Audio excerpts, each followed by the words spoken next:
just that I get off at this time and I need a later bus. So now you don't have any bus, no, so you're screwed.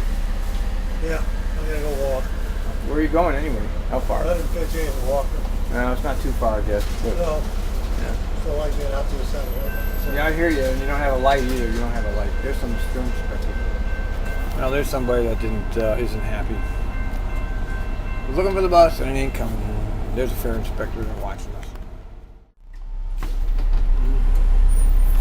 Okay, here we are. We're back. Roll garage. Anyway, we were having a good conversation. And, I don't quite get this. Supervisor over there. What they're up to. I don't quite get this. Steve Banch is brought in to mess with the drivers.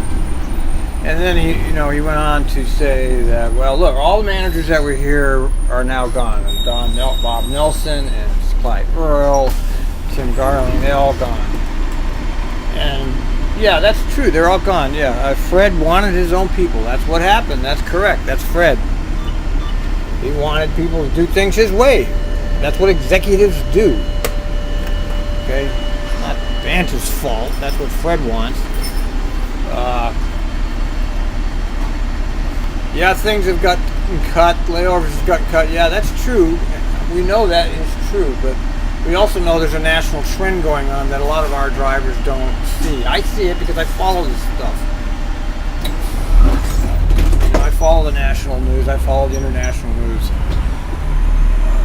But most of these drivers don't even get on the internet. Look who's here. Hey, Mom. Do it. How about 6? All right, let me get you a little treat here. That's the only reason you're getting 6. Yeah, Just sure. make sure we get that on film. Yeah, it's here, buddy. Yeah, see, it's what's that called? Patronage, or what do they call that? Bribery. That's right. Bribery. Give him a candy bar, get a good track. Later. Where was I? Let's see. Yeah, they don't have the national perspective that I do. Okay. Yeah, bus.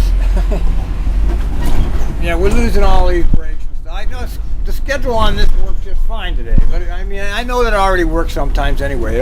It's just when it doesn't work, it really doesn't work. I mean, everything they planned on that paddle worked, okay? And I still don't like having no recovery time at the end of the line. I don't like it. I'm not going to ever say that's okay to do. At least 5 minutes,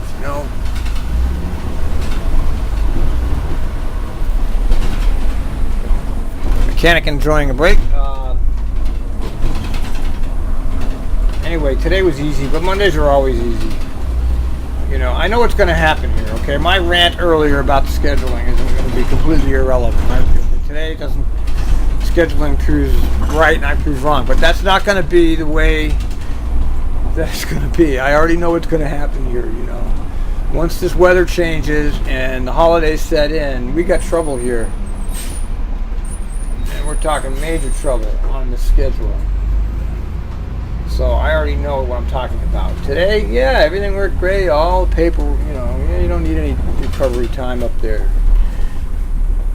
But that's just not the way it's going to be as this sign-up develops. And I know there's no PCC right now. Hopefully I'm wrong. I've been wrong before and I admit it. Anyway, some of these drivers think that my blog is used against us drivers. It's used against us. Well, I don't understand how anything that's on my blog is used by management against us. I can't get that point. Maybe I'll be able to talk to people further about how they perceive that. I mean, it's basically just my perspective on things and the people I talk to, their perspective. How is that bad? How is that to be used against us? I don't see any of this negative stuff from my point of view with the management. I don't see that. I see there's trends happening in transit, and they put an investment into these Maxes here, and they can't. And I know they can't just stop the Maxes. I know that. but I wish the hell they would. But you know, I know they're not going to. They're going to build these trains because that's what they want to do. They want trains. They don't particularly care about these buses anymore.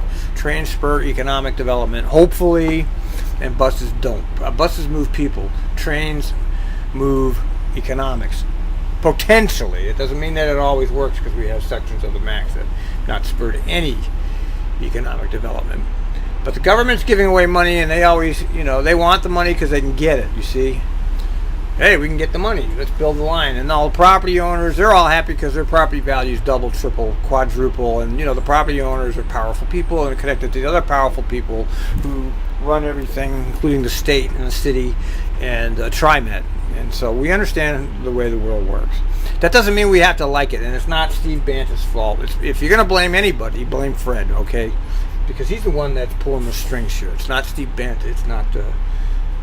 You know, when it comes to the policies of this organization, it's Fred and the board. It's Fred, and the board rubber stamps everything, and that's what they're supposed to do. They're supposed to rubber stamp everything. They're playing their role. I mean, the citizenry doesn't have any say in this. That's tough. It's the way it works.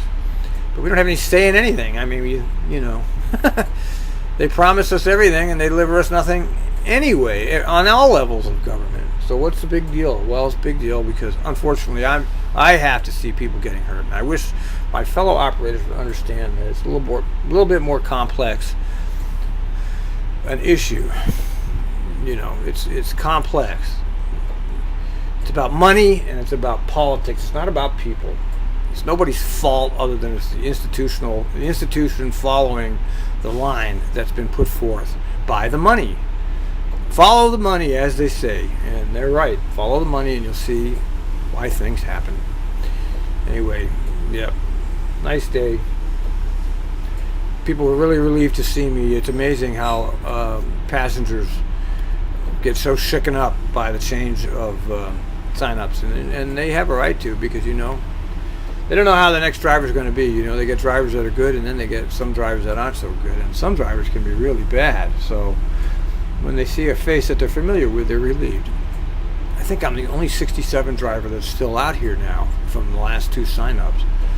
And I can tell that people were really happy to see me out here, you know, and I kind of enjoy that, if you want to know the truth. It's disappointing. No Linda, no Ross. That's a big letdown, man. I've had months and months of hanging out with them right now, and I don't get either of them. No Jeff. You know, that's what I really love about this place. You form these friendships and then they just poof. You never know when you'll see him again. You might never see him again for all you know.